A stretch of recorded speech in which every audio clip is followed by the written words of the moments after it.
ইসকনের সদস্যরা এদেশের মুসলমানদের বিরুদ্ধে প্রকাশ্যে যুদ্ধ ঘোষণা করেছেন। কথা বলে না কেন?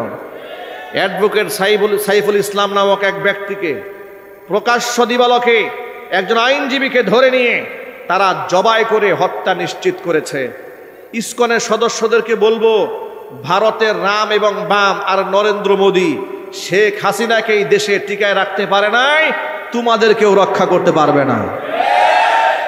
ওরা মনে করতেছে আমাদের প্রভু ভারত তো আমাদের সাথে আছে। মনে রাখবেন, ভারত পারমাণবিক অস্ত্রধর রাষ্ট্র হতে পারে, কিন্তু বাংলাদেশে এত বেশি মুসলিম আছে আর মুসলমানদের ইমানি শক্তির কাছে পৃথিবীর কোনো অস্ত্র টিকতে পারে না। যুবকেরা রাষ্ট্র স্বাধীন হয়েছে, কিন্তু ষড়যন্ত্র কিন্তু থেমে নাই। বিভক্ত হওয়া যাবে না। যে কোনো মুহূর্তে আবার মুক্তির ডাক আসতে পারে, যে কোনো মুহূর্তে ইসলাম বিরোধীদের বিরুদ্ধে দাঁড়িয়ে যেতে হতে পারে। যদি ডাক আসে, সেই ডাকে সাড়া দিতে প্রস্তুত আছেন কিনা দুহাত দেখতে চায়। ওরা ইসকনের সুরতে আসুক আর রিক্সাওয়ালা সুরতে আসুক, কোনো সুরত বোঝার বাকি নাই। মাঝে মাঝে এগুলো হিন্দু হয়ে যায়। কথা বলেন ঠিক কিনা বলেন? মুসলমানের সন্তান শাহবাগে গেছে হিন্দুদের সাথে মিছিল করতে, ভালো করে খোঁজখবর নিয়ে দেখে অমুক লীগ। কয় আসছো কেন? কয় আমি হচ্ছি হিন্দু লীগ। কথা বলেন ঠিক কিনা বলেন? যে নাটকেই তোমরা আসো না কেন, যে সুরতে আসো না কেন, এই জাতি সচেতন হয়ে গেছে। ওই দিন দেখলাম যে বাস ড্রাইভারেরা এরা লাঠি নিয়ে বের হয়েছে, আয় তোদেরকে লীগগিরি ছুটাইয়া দেয়। এরপরে রিক্সাওয়ালা লীগ হয়েছে, আবার হয়েছে আনসার লীগ। এক এক সময় এক একটা লীগ হয়, ঠিক কিনা বলেন? কোন লীগের কাম বাজে নাই। এদেশের মানুষ এখন সচেতন, এদেশের মানুষরা জেগেছে। কোন প্রকার ষড়যন্ত্র করে ওই স্বৈরাচারীকে এই দেশে আর পুনর্বাসন করা সম্ভব হবে না কিয়ামত পর্যন্ত।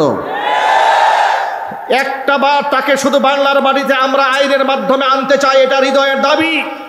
বৈষম্য বিরোধী ছাত্র আন্দোলনে এমনকি বিগত 16 বছরে অজস্র মানুষকে যারা গুম করেছে, খুন করেছে, হত্যা করেছে, আয়নাঘরে ঢুকিয়েছে, তাকে মানবতা বিরোধী অপরাধে গ্রেফতার করে তার তৈরি আইনে ট্রাইব্যুনালে উঠিয়ে ফাঁসির কাস্টে ঝুলানোর জন্য দেশম জাহাবে কথা বলে মুসলমান, ঠিক কিনা?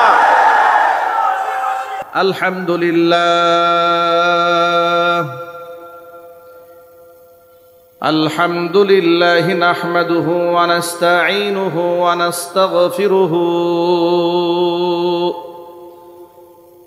ওয়া নু'মিনু বিহি ওয়া নাতাওয়াক্কালু আলাইহি ওয়া নাউযু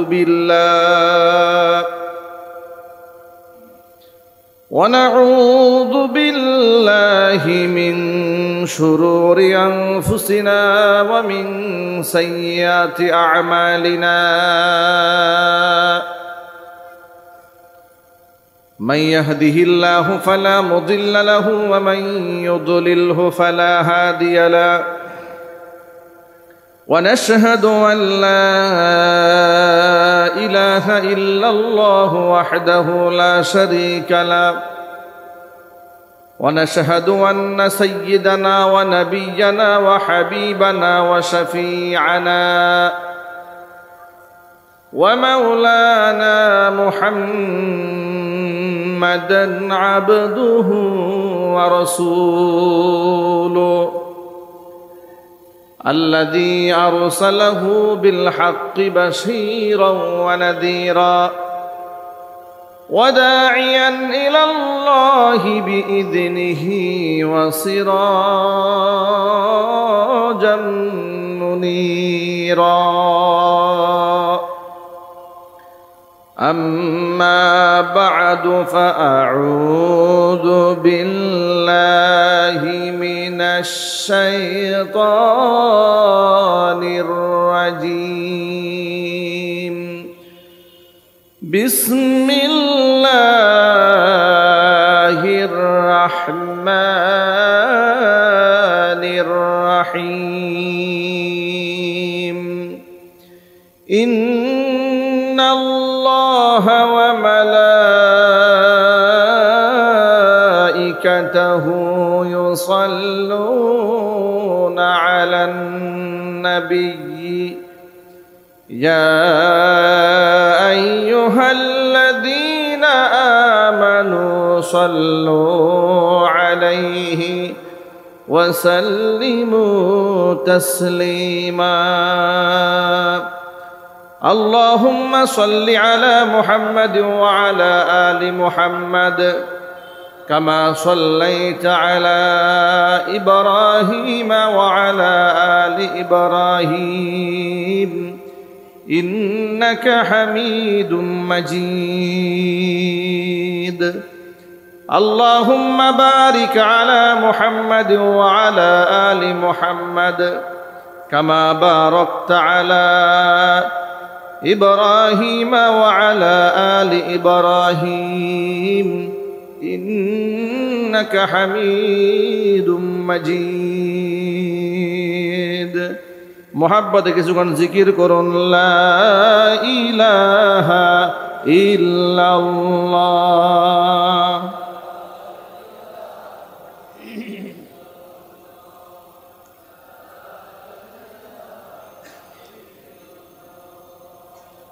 لا إله إلا الله لا إله إلا الله لا إله إلا الله لا إله إلا الله لا إله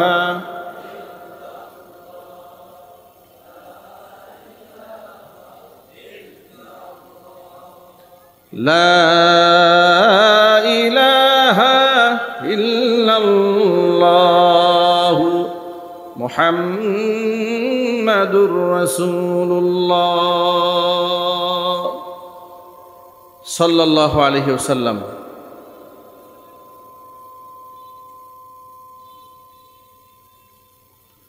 ঐতিহ্যবাহী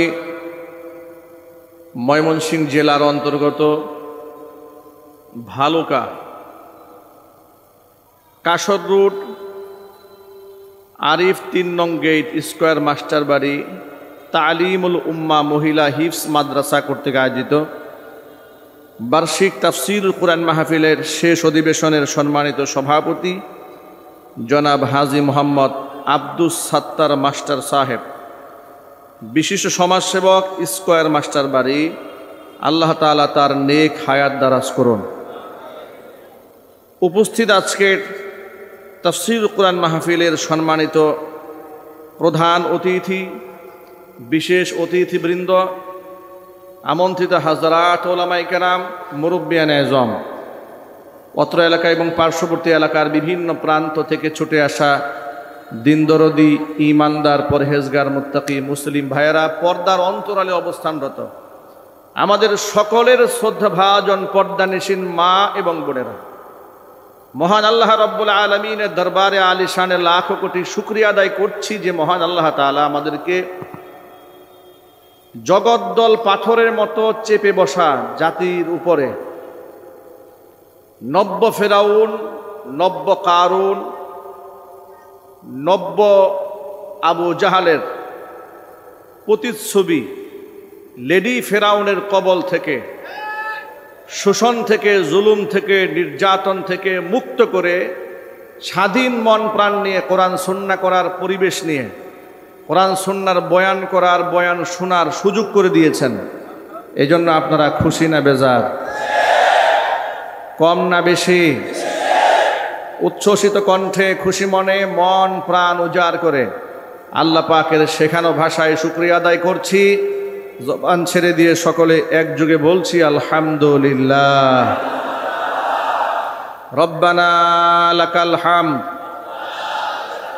হামদান কাসীরা তাইয়িবান মুবারাকান ফীহি রব্বানা লাকাল হামদু কামা ইয়ানবাগি লিজালালি ওয়াজহিকা ওয়া আযীমি সুলতানিকা। আল্লাহ তাআলা আজকের তাফসীরুল কুরআন মাহফিলকে কবুল করুন। অক্লান্ত পরিশ্রম করে জান্নাতের বাগিচা যারা সাজিয়েছেন আল্লাহ পাক তাদের মাফ করে দেন। যাদের শোনার জন্য যারা এসেছেন আল্লাহ পাক তাদেরকে মাফ করে দিন। অত্র এলাকার সমস্ত মুর্দেগানের কবরে আযাব আল্লাহ তাআলা কিয়ামত পর্যন্ত বন্ধ করে দিন। আল্লাহ সুবহানাহু ওয়া তাআলা তালিমুল উম্মাহ মহিলা হিফজ মাদ্রাসাকে কিয়ামত পর্যন্ত কবুল করুন। এই মাদ্রাসার ফসল তো দেখেছেন আপনারা। এতটুকুন বাচ্চা 5 বছর বয়স, ও কি করে সূরা ইনফিতার তিলাওয়াত করলো আমার তো এখনো মগজে ধরতেছে না। সুবহানাল্লাহ বলবেন না? এ তো মহাবিশ্বের মহাবিস্ময়। এটা তো এক একটা জান্নাতের ফুল। এই ফুলগুলো প্রস্ফুটিত হয় এই বাগানে। এই ফুলগুলো যেখানে সেখানে প্রস্ফুটিত হয় না, পবিত্র বাগানে এই পবিত্র ফুল পাওয়া যায়। এই মাদ্রাসাগুলো হচ্ছে পবিত্র জান্নাতের বাগান, মারকাজুল উলুম, এগুলো ইলমের মারকাজ। কিন্তু আশ্চর্যের ব্যাপার কি জানেন, এই প্রতিষ্ঠানগুলোকেই বিগত স্বৈরাচারীর আমলে বলা হয়েছে ব্যাঙের ছাতার মতো তৈরি হয়েছে। এই বেহেশতের বাগানগুলোকে বলা হয়েছে জঙ্গি তৈরির কারখানা। এই বেহেশতের বাগানগুলোকে বলা হয়েছে ধর্মান্ধতা শেখানো হচ্ছে। যারা এই প্রতিষ্ঠানগুলো পরিচালক তাদেরকে বলেছে জঙ্গি, তাদেরকে বলেছে উগ্রবাদ, তাদেরকে বলেছে মৌলবাদ। এই সমস্ত প্রতিষ্ঠানের সমালোচনা বিরোধিতা করেই তো ক্ষান্ত হয় নাই। কোরআনের প্রচার এবং প্রসারের বিরাট মাহফিল, ওয়াজ মাহফিল। এই ওয়াজ মাহফিলগুলোর মধ্যে বক্তারা স্বাধীনভাবে যেন কথা বলতে না পারে, এই জন্য ডিসির অফিস থেকে 14টা শর্ত দিয়ে মাহফিলের পারমিশন দেওয়া হতো, বক্তা যেন সব কথা বলতে না পারে। আবার পছন্দের মতো বক্তা তালাশ করত। দেখি যে বক্তা দুনিয়ার খবর রাখে তাকে দাওয়াত দেওয়া যাবে না, যে বক্তার চুরি ধরায় দেয় তাকে দাওয়াত দেওয়া যাবে না, যে বক্তা গুমর ফাঁস করে দেয় তাকেও দাওয়াত দেওয়া যাবে না। দাওয়াত দেওয়া হবে কাকে? যিনি কানতে কানতে অস্থির হয়ে যাবেন কিন্তু দুনিয়া সম্পর্কে বেখবর। যদি বলেন ঠিক কিনা? তারা হচ্ছে আধ্যাত্মিক হুজুর। এই আধ্যাত্মিক দালালরা দুনিয়া চষে বেরিয়েছে, বাধার সম্মুখীন হয় নাই। হক্কানের আলেমরা পদে পদে বাধার সম্মুখীন হয়েছে। ইনশাল্লাহ রাষ্ট্র সংস্কারের কাজ চলছে। বাংলার মাটিতে কোরআনে কারিমের তাফসির মাহফিলে এখন থেকে কোনো বেনামাজি নেতার পারমিশন নিতে হবে না, কোনো প্রশাসনের পারমিশন নেওয়ার প্রয়োজন নাই। কোরআনে কারিমের তাফসির মাহফিলগুলো স্বাধীনভাবে চলতে দিতে হবে। যদি স্বৈরাচারের আমলের ওই সমস্ত ইসলাম বিদ্বেষী কর্মকাণ্ড যারা পরিচালনা করেছে তাদের অনুসরণ করে বর্তমানেও কেউ যদি কোরআনের মাহফিলে বাধা দিতে আসে আর বক্তার ওয়াজের মধ্যে নাক গলাতে আসে, বৈষম্য বিরোধী ছাত্র আন্দোলনে দলমত নির্বিশেষে একত্রিত হয়ে স্বৈরাচারীকে যেমন জুতা পিটা করে দেশ থেকে তাড়িয়েছেন, ওদেরকেও তাড়িয়ে দিতে হবে। আপনারা কি প্রস্তুত আছেন? ইনশাল্লাহ। কারা কারা প্রস্তুত? দুহাত দেখতে চায়।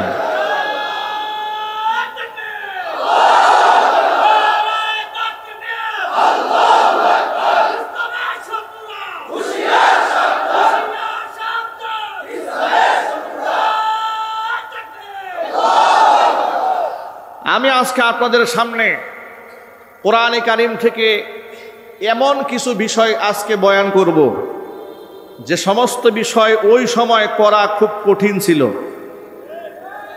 কঠিন ছিল বলে আমরা বয়ান করি নাই তা না, আমরা করেছি। 4-5টা মামলার আসামিও হয়েছি। করেছি, মাহফিল থেকে তুলে নিয়ে গেছে, মাহফিল থেকে তুলে নিয়ে মামলা দিয়েছে, পকেটে ককটেল পাওয়া গেছে। কি সুন্দর সত্যবাদী দেখেছেন? ওদের মতো মিথ্যাবাদী শতাব্দীতে আর কেউ জন্মগ্রহণ করে নাই।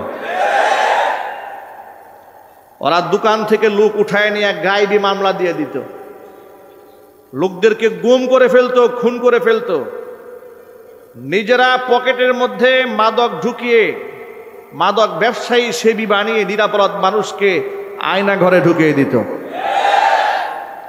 অসংখ্য দাড়ি এবং টুপিওয়ালাদেরকে পাশবিক নির্যাতন করেছে, লজ্জাস্থানে বৈদ্যুতিক শক দিয়েছে, সুইগুলাকে আগুনে তা দিয়ে গরম করে এই পিনগুলা নখের মধ্যে ঢুকিয়ে দিয়েছে।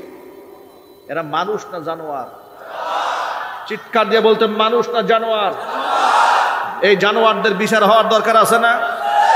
এই জানোয়ারদের বিচার হওয়ার আগ পর্যন্ত যদি তাদেরকে পুনর্বাসন করার জন্য বাংলার মাটিতে কেউ চেষ্টা করে, তাহলে ফেরাউনের নাতিপুতিদের সাথে আমরা যা করেছি ওদের সাথে আমরা তাই করব। বাংলার মাটিতে এদের ঠাঁই হবে না। ওরা ইস্কনের সুরতে আসুক আর রিক্সাওয়ালা সুরতে আসুক, কোনো সুরত বুঝার বাকি নাই। মাঝে মাঝে এগুলো হিন্দু হয়ে যায়। কথা বলেন ঠিক কিনা বলেন? মুসলমানের সন্তান শাহবাগে গেছে হিন্দুদের সাথে মিছিল করতে, ভালো করে খোঁজ খবর নিয়ে দেখে অমুক লীগ। কয় আসছো কেন? কয় আমি হচ্ছি হিন্দু লীগ। কথা বলেন ঠিক কিনা বলেন? যে নাটকেই তোমরা আসো না কেন, যে সুরতে আসো না কেন, এই জাতি সচেতন হয়ে গেছে। ওই দিন দেখলাম যে বাস ড্রাইভারেরা এরা লাঠি নিয়ে বের হয়েছে, আয় তোদেরকে লীগগিরি ছুটাইয়া দেয়। এরপরে রিক্সাওয়ালা লীগ হয়েছে, আবার হয়েছে আনসার লীগ। এক এক সময় এক একটা লীগ হয়, ঠিক কিনা বলেন? কোন লীগের কাম বাজে নাই। এদেশের মানুষ এখন সচেতন, এদেশের মানুষরা জেগেছে। কোন প্রকার ষড়যন্ত্র করে ওই স্বৈরাচারীকে এই দেশে আর পুনর্বাসন করা সম্ভব হবে না কিয়ামত পর্যন্ত। একটা বার তাকে শুধু বাংলার বাড়িতে আমরা আইনের মাধ্যমে আনতে চাই, এটা হৃদয়ের দাবি। বৈষম্য বিরোধী ছাত্র আন্দোলনে এমনকি বিগত 16 বছরে অজস্র মানুষকে যারা গুম করেছে, খুন করেছে, হত্যা করেছে, আয়না ঘরে ঢুকিয়েছে, তাকে মানবতা বিরোধী অপরাধে গ্রেফতার করে তার তৈরি আইনে ট্রাইব্যুনালে উঠিয়ে ফাঁসির কাস্টে ঝুলানোর জন্য দেশম জাহাবে কথা বলে মুসলমান, ঠিক কিনা?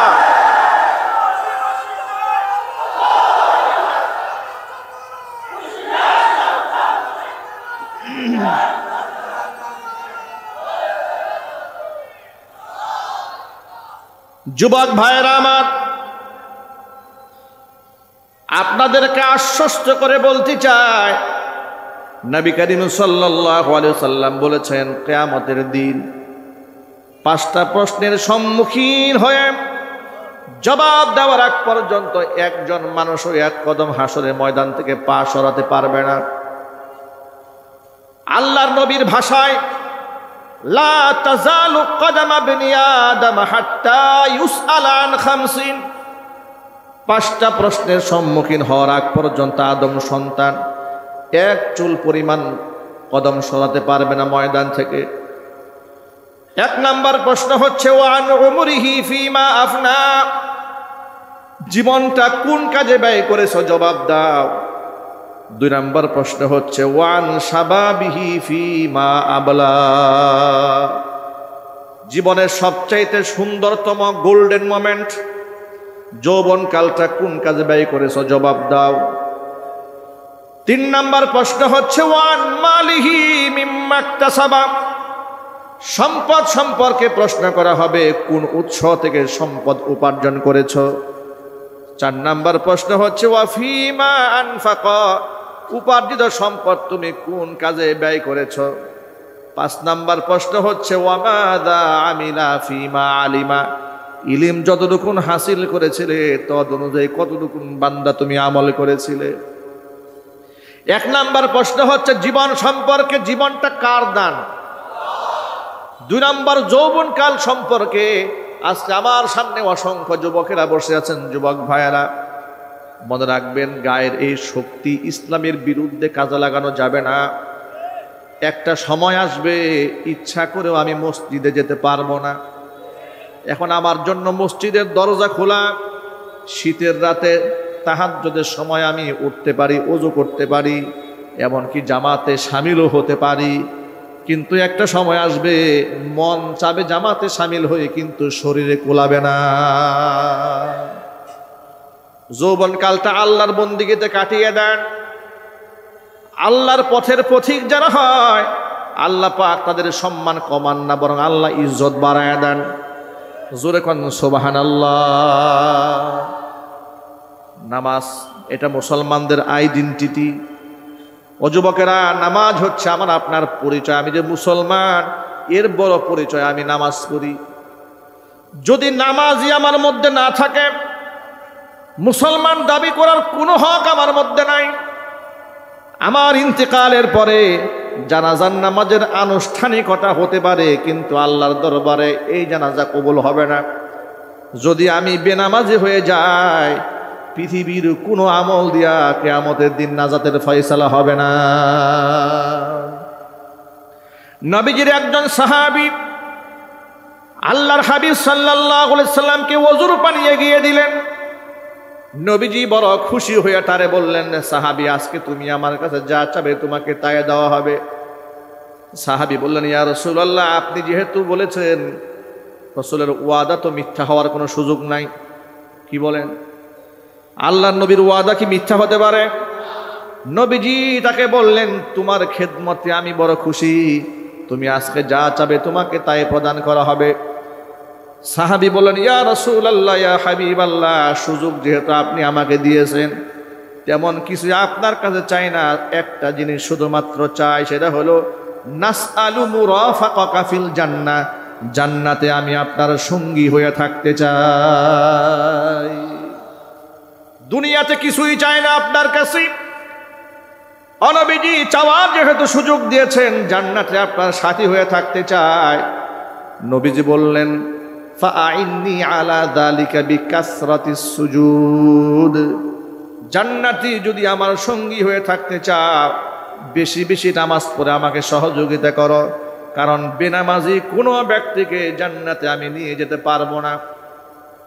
আপনি একটু কল্পনা করেন, পৃথিবীর মধ্যে সবচেয়ে পাওয়ারফুল ব্যক্তি, আল্লাহর কাছে সবচেয়ে সম্মানিত, কিয়ামতের দিন যিনি সুপারিশ না করলে বিচার কার্য শুরুই হবে না, যিনি জান্নাতের দরজায় টুকা না দিলে জান্নাতের দরজা খোলাই হবে না, কিয়ামতের দিন যিনি লোকদেরকে বাছাই করে করে জান্নাতের নিজ হাতে ঢুকায় দেবেন, যাদের আমল নামার কোনো হিসাব হবে না, আল্লাহ পাক এই সুযোগ রাসূলুল্লাহকে দান করবেন। জোরে কোন সুবহানাল্লাহ।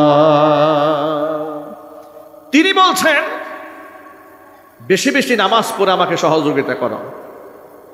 যদি আল্লাহর নবী নিজের সাথে জান্নাতে যাওয়ার ব্যাপারে কন্ডিশন দেন, বেশি নামাজ পড়তে হবে, তাহলে আমাদের দেশে আজকে দেখবেন অনেক পীর আছে, পীরের মুরিদ আছে, এগুলো নামাজ পড়ে না।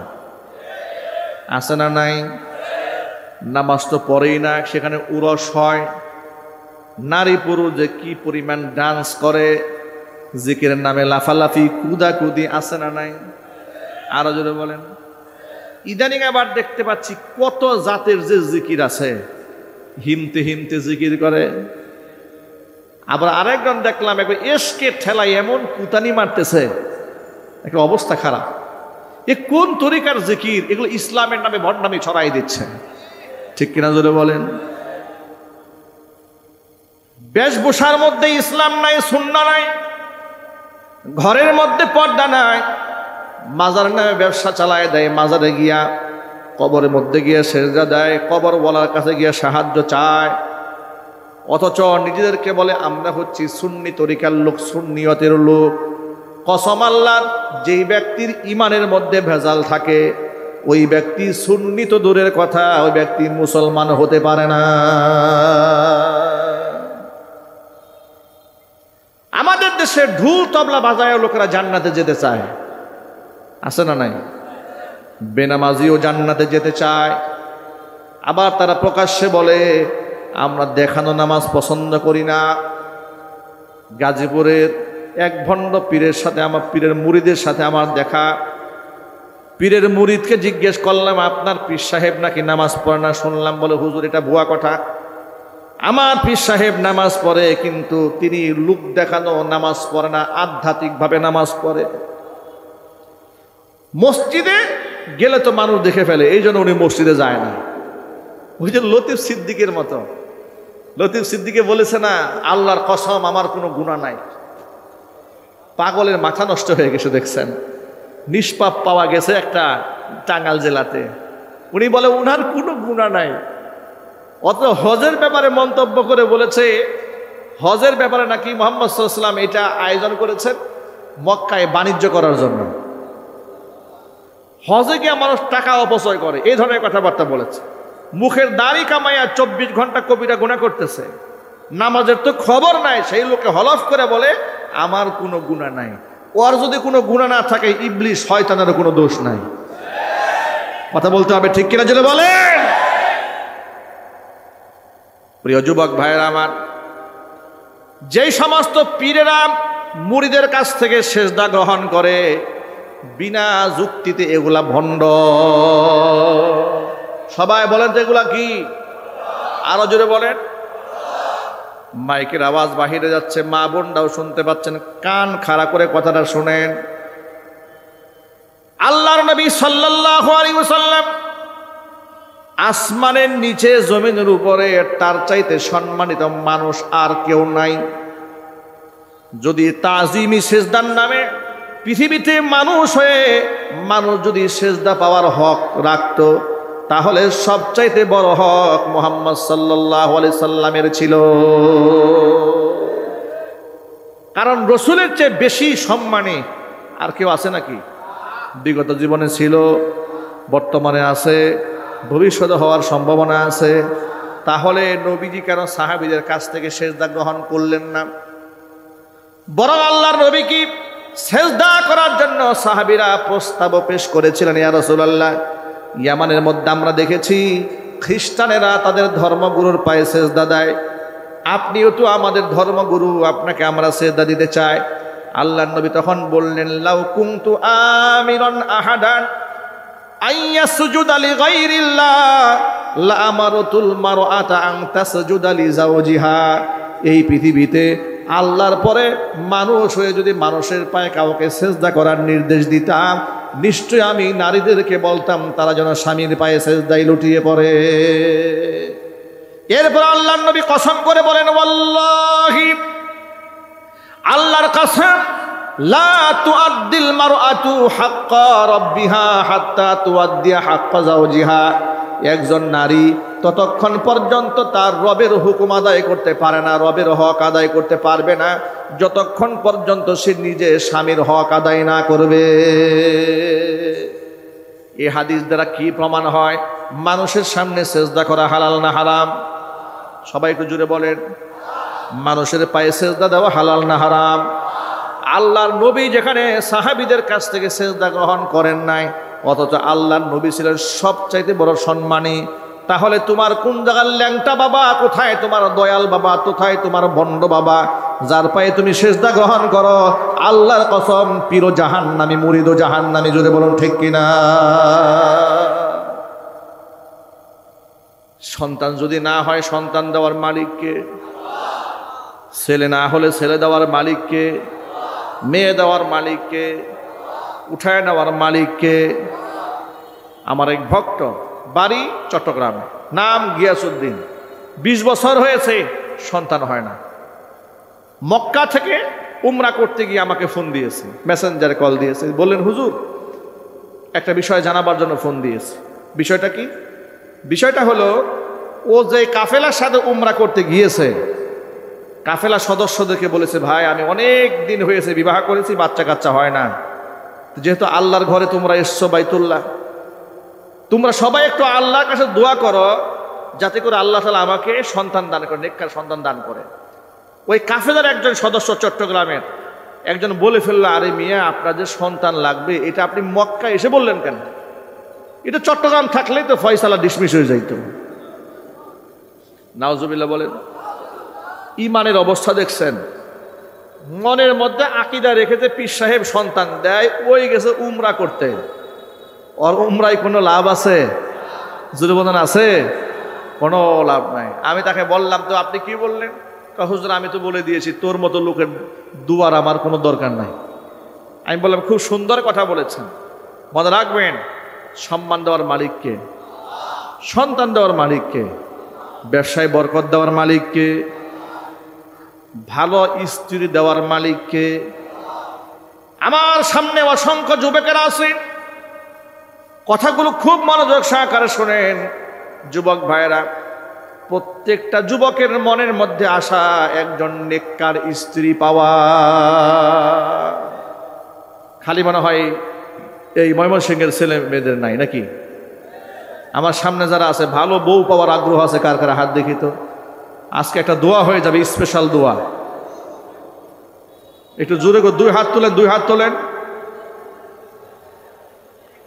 মাশাআল্লাহ, অনেকগুলো চাচা মিয়া হাত তুলছে আমি দেখছি। চাচা আবার হাত তুলে ডান বাম তাকায়, কেউ দেখলো কিনা, দেখে ফেললো কিনা আবার তাকাচ্ছে না। মন ভালো, মন কি ভালো, মানে হাত তুলেছে এই নিয়তে যদি কারো স্ত্রী খারাপও থাকে আল্লাহ যেন ভালো বানায় দেন। হুজুরে কোন আমিন। আমাকে অনেকে বলে, হুজুর আপনি তো দেশ বিদেশে ওয়াজ করেন, অনেক ভালো ভালো পরিবারের সাথে আপনার সম্পর্ক আছে, আমার জন্য একটা মেয়ে দেখবেন আপনি। আমাকে বলে অনেক ইয়াং যুবক ভক্ত আমার জন্য একটা মেয়ে দেখবেন, খুব ধার্মিক, পরহেজগার, হাত মোজা পরে, পা মোজা পরে, কোনোদিন পরপুরুষের সামনে যায় না, একদম দুধের দোয়া তুলসী কথা, বেহেশত থেকে ফারেক, মনে মনে আশা করে। কিন্তু যে আমাকে কথা বলে ওর ব্যাপারে আমি খোঁজখবর নিয়ে দেখি প্রেম করে মাত্র 10টা। অবস্থা বুঝতে পারছেন তো? নিজে চাচ্ছে কি একেবারে বেহেশতের হুরুন ঈন, বেহেশতে হুর চাচ্ছে, পবিত্র নারী চাচ্ছে, কিন্তু নিজের চরিত্রের কোনো খবর নাই। আচ্ছা যুবকেরা, নিজের চরিত্র যদি খারাপ থাকে, ভালো মেয়ে যদি আপনার জীবনে আসে, তাহলে ওই মেয়েটাকে তো আপনি ঠকাই দিলেন, ঠিক কিনা বলেন? কিন্তু আল্লাহ তো বেইনসাফ করবে না। আল্লাহ হাকামুল হাকিমিন। কোরআনে আল্লাহ পাক বলেছেন, কি বলেছেন? আল খাবিসাতু লিল খাবিসিন ওয়াল খাবিসুনা লিল খাবিসাত ওয়াত তাইয়্যিবাতু লিত তাইয়্যিবিনা ওয়াত তাইয়্যিবুনা লিত তাইয়্যিবাত। এই দুনিয়ার যত খারাপ মহিলা আছে, নষ্টা ভ্রষ্টা, তসলিমা নাসরিন। তসলিমা নাসরিনের জন্য কোনো মসজিদের ইমাম সাহেব নাই, কথা বলে না, কোনো মুফতি সাহেব নাই, কোনো মুহাদ্দিস সাহেব নাই, কোনো তাহাজ্জুদ গুজারি আল্লাহর ওলি নাই। তসলিমা নাসরিনের জন্য আছে হাসানুল হক ইনু, কথা বলে, ইমরান এই সরকার, রাশেদ খান মেনন, কথা বলেন, এদের জন্য এগুলা বরাদ্দ। যে যেমন চরিত্রের তার জন্য ওই রকম চরিত্রের মানুষ বরাদ্দ। আবার যদি আপনি উত্তম হয়ে যান নিজে, আপনার জন্য আল্লাহ তাআলা উত্তম রমণী নির্বাচন করে দেবেন। একদিন এক মুসল্লি ফোন দিয়েছে রংপুর থেকে, আমাকে ফোন দিয়ে বলে, হুজুর জুমার দিন আপনার বয়ান শুনে মুখে দাড়ি রাখছি। আলহামদুলিল্লাহ বলেন তো। দাড়ি রাখার পরে তো কি সমস্যা হয়েছে? হুজুর বিপত্তি ঘটেছে, এলাকাতে বিবাহ করতে এসেছি, গার্মেন্টসে চাকরি করি, তিনটা পাত্রী দেখেছি, পাত্রীরা সবাই আমাকে পছন্দ করেছে, কিন্তু কন্ডিশন একটা দিয়েছে, দাড়িটা কামাইতে হবে, দাড়ি রাখলে নাকি বুড়া বুড়া লাগে। আমি তখন বলেছি, সে আমাকে বলছে, হুজুর আমি এখন কি করব? আমি তাকে বললাম, যে মেয়েটি আপনার মুখে দাড়ি কামাইতে বলেছে ওর চরিত্র ভালো নয়। এর দ্বারা বোঝা যায় দাড়ি ছাড়া এমন কিছু পুরুষ আছে তার খুব চয়েস, কথা বলে না কেন? এর চরিত্র ভালো নয়। আপনি একজন দিনদার মানুষ, অপেক্ষায় থাকেন আর আল্লাহর কাছে দোয়া করেন, আল্লাহ তাআলা আপনার জীবনে উত্তম স্ত্রী উপহার দেবেন। আর যুবকেরা, নিজে যদি 5টা প্রেম করেন আর মনে মনে চিন্তা করেন, যদি খাদিজার মতো পবিত্র মহিলা থাকতো জীবনে, আপনি প্রেম করেছেন 5টা, আপনি বোরকা পরা মেয়ে দেখে বিবাহ করেছেন, কিন্তু খোঁজ খবর রাখেন নাই, পরবর্তীতে জানতে পারবেন উনি প্রেম করেছেন মাত্র 10টা। বোরকা দেখলেই পাগল হওয়া যাবে না। এই সমাজে অনেকে বোরকা পরে নিজের দুশ্চরিত্র, লম্পটের চরিত্রকে ঠিক রাখার জন্য। সবার বোরকা আল্লাহর জন্য হয় না, সবার বোরকা রসুল্লাহর জন্য হয় না, সবার মুখের দাড়িও আল্লাহ রসুলের জন্য হয় না, কথা বলেন ঠিক কিনা? এই সমাজের মধ্যে এমন কিছু মহিলাও আছে যারা বুরকা পরে ফ্যাশন করার জন্য। আবার ফ্যাশন বুরকার কিছু কোয়ালিটি আলাদা। কেমন কোয়ালিটি? এত টাইট ফিট বুরকা পরেছে, শরীরের অঙ্গ প্রত্যঙ্গ বোঝা যায়, আছে না নাই? ময়মনসিংহে নাই, স্কয়ার মাস্টার বাড়ি তো একটাও নাই। ১৫০০ বছর আগে আল্লাহ রসুল বলেছেন, শোনেন, সিনফানি মিন আহলিন নার লাম আরহুমা, এমন দুইটা শ্রেণী দুনিয়াতে আসবে যাদেরকে আমি নবীজি দেখি নাই। এই দুইটা শ্রেণী জাহান্নামী। একটা শ্রেণী হচ্ছে পুরুষ, আর একটা শ্রেণী হচ্ছে নারী।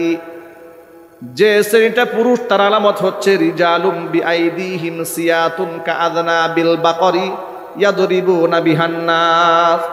এমন কিছু পুরুষরা কিয়ামতের আগে এই দুনিয়াতে আসবে, যেই সমস্ত পুরুষরা অন্যায়ভাবে অন্যকে লাঠি দিয়ে পিটাবে, মানুষদেরকে মারবে।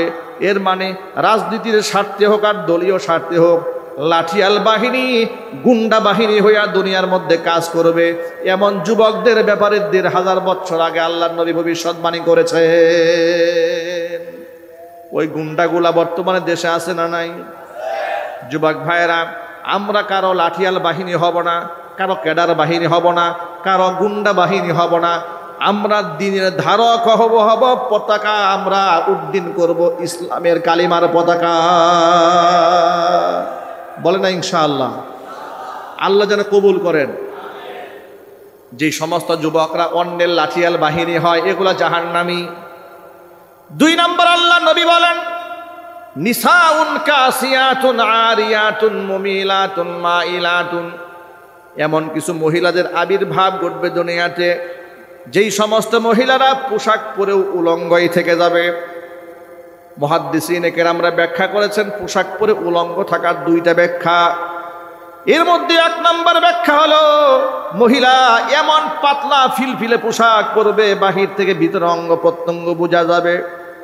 এই পোশাকগুলো বর্তমান জমানায় আছে না নাই? স্বামী হয়ে নিজের স্ত্রীকে এমন 3 পিস অনেক স্বামী কিনে দেয়, বাবা হয়ে মেয়েকে এমন পোশাক কিনে দেয়। জোরে জোরে করেন নাউযুবিল্লাহ। এটা একটা ব্যাখ্যা।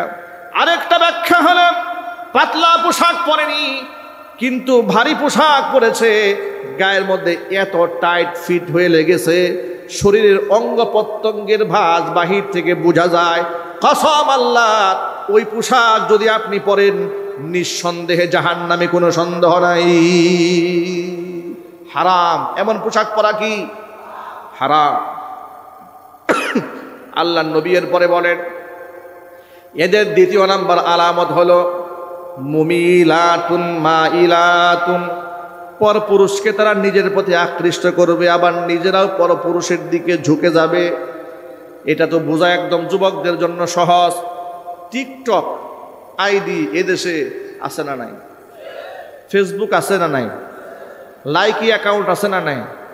এগুলা দিয়ে অসংখ্য মেয়েরা নিজেকে খুব লাবণ্যময়ী করে পরপুরুষের সামনে রিপ্রেজেন্ট করছে। চরিত্র নিজেরটাও শেষ করছে, যুবকদেরটাও ধ্বংস করে দিচ্ছে। বাস্তবতা আছে না ভাই? এবার শুধু নবীজি কি বলেন এদের ব্যাপারে, রসুল কি বলেন শোনেন। নবীজি বলেছেন, এদের আরেকটা আলামত হলো রুউসুহুন্না কাআসনিমাতিল বুখতিল মাইলা, এদের মাথার হেয়ার স্টাইল হবে মাথার তালুর মধ্যে বড় করে খোপা বাঁধবে, উটের কুজের মতো উঁচা করে। এই চরিত্রের মহিলা কিয়ামতের আগে দুনিয়াতে আসবে। লা ইয়াদখুলনাল জান্নাতা, ওরা জান্নাতে তো ঢুকবেই না। ওয়ালা ইয়াজিদনা রিহাহা, জান্নাতের খুশবু পর্যন্ত ওরা নাকের মধ্যে পাবে না।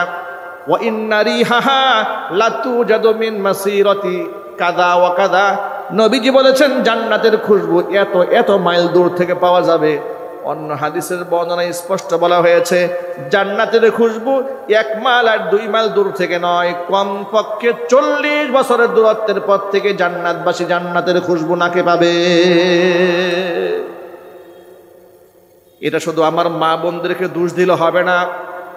আমরা যারা বাবা আছি, মেয়েদের বাবা, আমরা যারা স্বামী আছি, আমরা যারা বড় ভাই আছি, আমরা যারা সন্তান আছি, আমাদের দায়িত্ব আছে না নাই?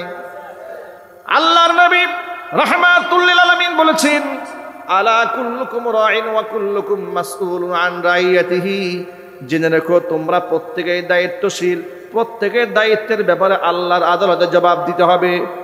প্রত্যেকটা আলেমকে তার শ্রোতাদের ব্যাপারে জবাব দিতে হবে, প্রত্যেকটা বক্তাকে তার বক্তৃতার ব্যাপারে জবাব দিতে হবে, প্রত্যেকটা স্বামীকে স্ত্রীদের ব্যাপারে জবাব দিতে হবে, প্রত্যেকটা নেতাকে তার দলের কর্মীর ব্যাপারে আল্লাহর আদালতে জবাব দিতে হবে। অনেক কপাল পোড়া স্বামী আছে, নিজের বউয়ের ছবি ফেসবুকে তুলে ছবি তুলে ক্যামেরায় ফেসবুকে ছেড়ে দেয় আর বলে, প্রিয় বন্ধুগণ আপনাদের নতুন ভাবি। কি কথা বলে না? এইরকম যুবক আছে না নাই? কি মনে করে? আচ্ছা যুবকরা একটু বিবেক কেনা না দেন, বিবেক। আপনি যে আপনার বউয়ের ছবি ফেসবুকে দিলেন, আপনার স্ত্রীর দিকে কি সবাই রহমতের নজরে তাকাবে? কথা বলে না কেন? সুনজরে তাকাবে। কত মানুষ আপনার স্ত্রীকে চোখ দিয়ে ধর্ষণ করবে, ঠিক কিনা বলেন? কত মানুষ মনে মনে তার সাথে জিনা ব্যভিচার করবে। আপনার যেই বন্ধু মনে মনে ভাববে, আহারে এইরকম একটা বউ যদি আমার হইতো, ঠিক কিনা বলেন? আজকে ওয়াদা করেন নিজের বউয়ের ছবি কোনোদিন ফেসবুকে ছাড়বেন না, হাত তোলেন, ওয়াদা করেন। আল্লাহ তুমি সকল ভাইদেরকে কবুল করে নাও, আমল করে তৌফিক দান করে, জোরে কোন আমিন।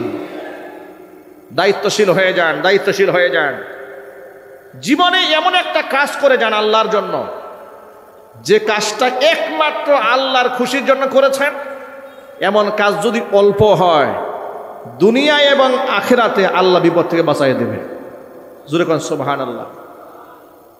আল্লাহ নবী বলেছেন, আখলিসু দীনাক ইয়াকফিকাল আমালুল কলিল। ঈমান কি খালিস বানায় নাও, অল্প আমল তোমাদের জন্য নাজাতের জন্য যথেষ্ট হয়ে যাবে। ছোট্ট একটা কাহিনী বলে আমি আলোচনা আপনাদেরকে গুছাই নিয়ে আসবো ইনশাআল্লাহ। এই অপারেটর ভাই আছে নাকি এখানে? আওয়াজটা এই দিকে তো কোনো আওয়াজই নাই আমাদের এখানে, এই বক্সগুলাতে কোনো আওয়াজই নাই, একটা বক্সও বাজে না। এগুলার কারণ কি? যদি আপনি ভিতরে আমাদের আওয়াজ না শোনেন, আমাদের কথা বলা কষ্ট হয়ে যায়, ভাষা ভাষা মনে হয় কথা। মাঝে মাঝে আল্লাহর নবী সাল্লাল্লাহু আলাইহি ওয়াসাল্লাম সাহাবীদেরকে গল্প শোনাতেন। কি শোনাতেন? গল্প। একবার নবী তার সাহাবীদেরকে ডাকলেন, ও সাহাবীরা শোনো, এই পৃথিবীতে তোমরা আগমন করার পূর্বে তিনজন ইমানদার ব্যক্তির এক চিত্তাকর্ষক ঘটনা আছে। তিনজন মুসাফির, সালাসাতু নাফারিম মিম্মান কানা ক্বাবলাকুম হাত্তা আওয়াহুমুল মাবিতু ইলা গারিম। আল্লাহর নবী বলেন, তিনজন ব্যক্তি দূরে কোথাও সফর করার জন্য ঘর থেকে বের হয়েছে। বের হওয়ার পরে চলতে চলতে ক্লান্ত হয়ে গেল। মনে মনে ভাবলো সন্ধ্যা হয়ে গেছে, কোনো একটা জায়গায় গিয়ে রাতটা কাটায় দেই। কোথায় কাটাবে? বিরাট বড় পাহাড় দেখতে পেল। পাহাড়ের গুহার মধ্যে গিয়ে ঢুকেছে। পাহাড়ের গুহার মধ্যে ঢুকেছি রাত্রি যাপন করার জন্য। রাতের বেলায় প্রচন্ড বৃষ্টি হয়েছে, জলোচ্ছ্বাস হয়েছে, ঘূর্ণিঝড় হয়েছে। পাহাড়ের উপর থেকে বিরাট বড় একটা পাথরের টুকরা গড়াতে গড়াতে এসে ওই গর্তের মুখটা আটকায়া দেয়। গর্তের ভিতরে তিনজন ব্যক্তি বন্দী হয়ে গেছে। বন্দী হওয়ার পরে তারা মনে মনে ভাবলো, এমন একটা জায়গায় বন্দী হয়েছি, আমাদেরকে আল্লাহ ছাড়া কেউ রক্ষা করতে পারবে না। ঠিক কিনা বলেন? যেখানে কেউ দেখে না সেখানে কে দেখেন? যেখানে কেউ শুনে না সেখানে কে শুনতে পান? তিনজন ব্যক্তি নিজেরা পরামর্শ করে বলছে, আজকে আমরা আল্লাহর কাছে নিজের জীবনের শ্রেষ্ঠ আমলের বিনিময়ে দোয়া করব, যাতে করে আল্লাহ রাব্বুল আলামিন আমাদেরকে এই বিপদ থেকে উদ্ধার করে দেন। প্রথম ব্যক্তি আল্লাহর কাছে হাত তুলে বলছেন, রব্বুল আলামিন, আমার ঘরের মধ্যে বৃদ্ধা মা আছে, বৃদ্ধ বাবা আছে। ওই বৃদ্ধা মার বৃদ্ধ বাবার মুখের মধ্যে খাবার তুলে দেওয়ার আগ পর্যন্ত আমি রাতের বেলায় নিজেও খাবার গ্রহণ করি না, আমারও সন্তানদেরকেও খাবার খেতে দেই না। এভাবেই চলতেছিল আমার দিনকাল। হঠাৎ করে একদিন আমি রাতের বেলায় বাড়ি ফিরতে আমার দেরি হয়ে গেল। বাড়িতে এসে দেখি আমার বৃদ্ধা মাটা ঘুমায় গেছে। আমার বৃদ্ধা মাটা ঘুমিয়ে গিয়েছে, এমনকি আমার বৃদ্ধ বাবাটাও ঘুমিয়ে গেল। খাবার নিয়ে বাড়ি ফিরলাম, সন্তানেরা ক্ষুধার্ত দাঁড়িয়ে আছে খাবার খাওয়ার জন্য। সন্তানরা বলতেছিল, আব্বা জান, প্রতিদিন দাদা দাদিকে আগে খাবার খাওয়ান, আজকে যেহেতু দাদা দাদি ঘুমায় গেছে আমাদেরকে আগে খাবার দেন। লোকটা বলল, রব্বুল আলামিন, আমি আমার সন্তানদের মুখে খাবার দিলাম না, বরং সারা রাত খাবার নিয়ে বাপ মার শিয়রে দাঁড়িয়ে থাকলাম। সকালবেলা বাপ মার ঘুম ভেঙেছে, বাপ মাকে আগে খাবার দিয়েছি, এরপরে সন্তানদের মুখে খাবার দিয়েছে। জোরে কোন আল্লাহু আকবার। ব্যক্তি দোয়া করে বলছে, রব্বুল আলামিন, একমাত্র তোমার খুশির জন্য যদি এই কাজটি আমি করে থাকি, মেহেরবানি করে আজকের বিপদ থেকে আমাদের বাঁচিয়ে দাও। নবীজি বললেন, আল্লাহর কাছে দোয়া করতে দেরি হয়েছে, কবুল হতে দেরি হয় নাই, সাথে সাথে আল্লাহ তাআলা পাথরটাকে কিঞ্চিত পরিমাণ দূরে সরিয়ে দিয়েছে। কিন্তু যতটুকু সরেছে বের হওয়া যাবে না একজনের। এবার দ্বিতীয় ব্যক্তি আল্লাহর কাছে হাত তুলেছে, রব্বুল আলামিন, আমি একজন সম্পদশালী ব্যক্তি, আমার বাড়িতে দিন মজুরেরা কাজ করত। একবার বেশ কিছু লোকেরা আমার বাড়িতে কাজ করেছে, সকলকে টাকা দিয়ে আমি বিদায় করে দিয়েছি। সকল মানুষ বিদায় হয়ে গেল, উজরত দিয়ে বিদায় দিলাম, পারিশ্রমিক দিয়ে বিদায় করে দিলাম, কিন্তু একজন ব্যক্তি পারিশ্রমিক না নিয়ে চলে গেল। গরিব মানুষের হক নিয়ে বড় পেরেশান হয়ে গেলাম, গরিবের টাকা পয়সা আমি কেমনে কি করব, অস্থির হয়ে গেলাম, বড় পেরেশান হয়ে গেলাম। পরে চিন্তা ভাবনা করি, ওই টাকা দিয়া আমি একটা ছাগল কিনলাম, ছাগল থেকে বাচ্চা হলো, ওটা বিক্রি করে আবার গাভিন কিনলাম, গাভিন থেকে বাচ্চা হয়ে গেল, ওটা বিক্রি করে উট কিনলাম, উট ভেড়া বকরি দুম্বা দিয়ে বিরাট বড় ময়দান ভরে ফেললাম। দীর্ঘদিন পর ওই ব্যক্তি আমার বাড়িতে এসে বলল, ভাইজান, আপনার কিছু আমার কাছে কিছু টাকা ছিল, আপনার কাছে পাওনা টাকা, এগুলো দেন। আমি তখন বললাম, এই যে মরু প্রান্তরে অনেক ভেড়া বকরি দুম্বা দেখা যায়, সব তোমার টাকা নিয়ে যাও। লোকটা অবাক বিস্ময়ে আমাকে জিজ্ঞেস করলো, আতাস্তাহজিউ বি, তুমি কি আমার সাথে ঠাট্টা মস্কার করো নাকি? আমি পাইলাম সামান্য কিছু টাকা, আর তুমি আমাকে দেখাই দিচ্ছ বিরাট উট ভেড়া বকরি দুম্বা। বলে, হ্যাঁ, এসব তোমার টাকা দিয়ে আমি তোমার জন্য প্রস্তুত করে রেখে দিয়েছি, সব নিয়ে চলে যাও। ব্যক্তি সবগুলো সম্পদ নিয়ে চলে গেল, কিছু রেখে যায় না। আল্লাহ, এই যে আমি কাজটা করলাম, যদি একমাত্র তোমার খুশির জন্য করে থাকি, আজকের এই বিপদ থেকে আল্লাহ তুমি আমাদের বাঁচাইয়া দাও।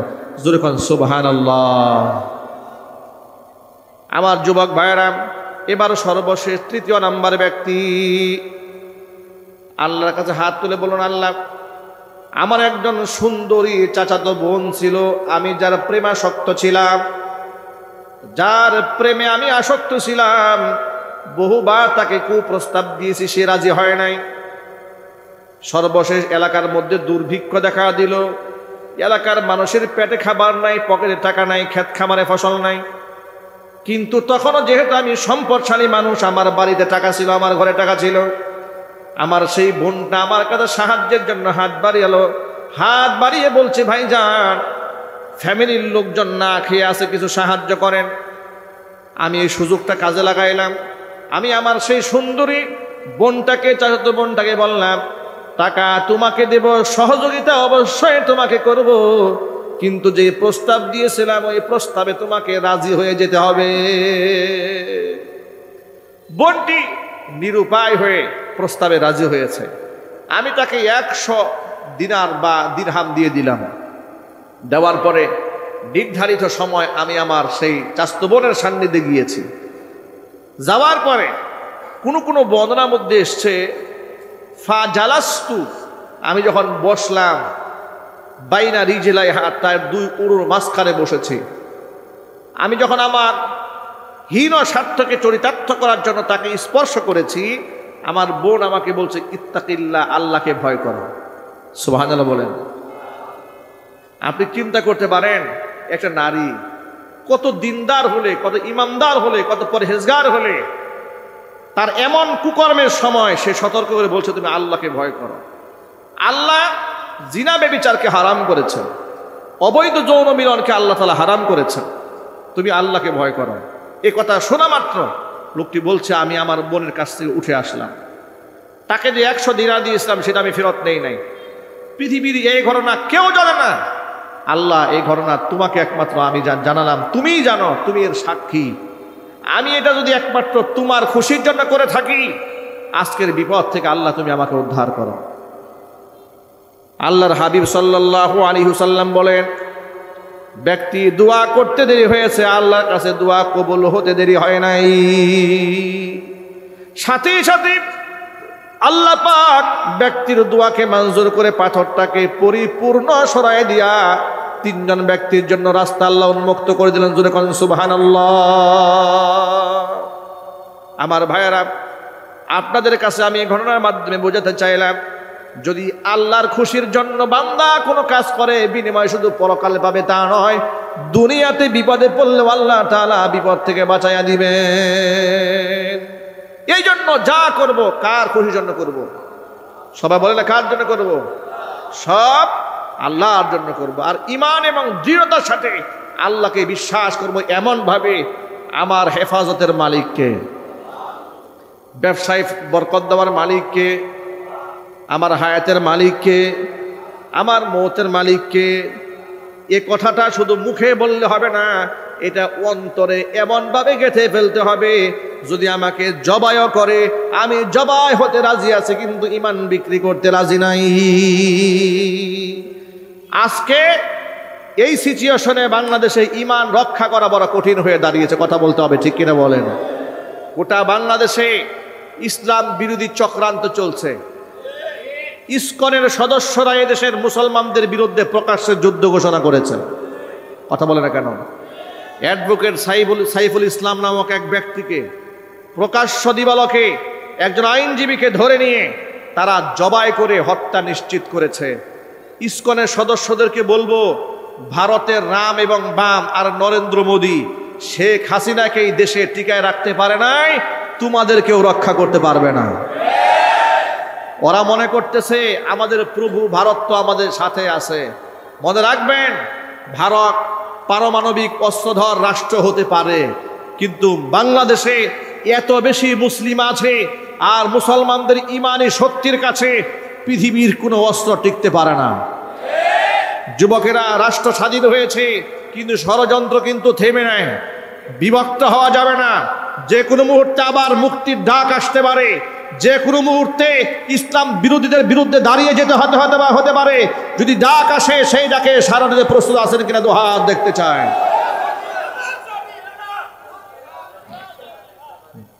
যুবক ভাইরা আমার, সেই ডাকে সাড়া দেওয়ার আগে নিজের ঈমানকে নবায়ন করতে হবে, ইনশাল্লাহ বলেন। ঈমানকে মজবুত করতে হবে না ইনশাল্লাহ? আচ্ছা, যারা মাজারে গিয়ে সেজদা দেয়, যারা পীরের পায়ে সেজদা দেয়, তাদেরকে সেই ঈমান আছে? আরো জোরে বলেন। যারা মাজারে গিয়ে সাহায্য চায়, তারা কি আল্লাহর পথে জিহাদ করতে পারবে? তারা তো জিহাদ করার আগে মাজারে গিয়ে শুয়ে পড়বে, আর গিয়া বলবে, বাবা যা করার আপনি করেন। কথা বলেন, ঠিক কিনা বলেন? যা করার আপনি গিয়া করেন। আর আমরা বলি না, আমরা আল্লাহর পথের সৈনিক, আমরা আল্লাহর সাহায্য নিয়ে বাতিলের চোখে চোখ রেখে কথা বলতে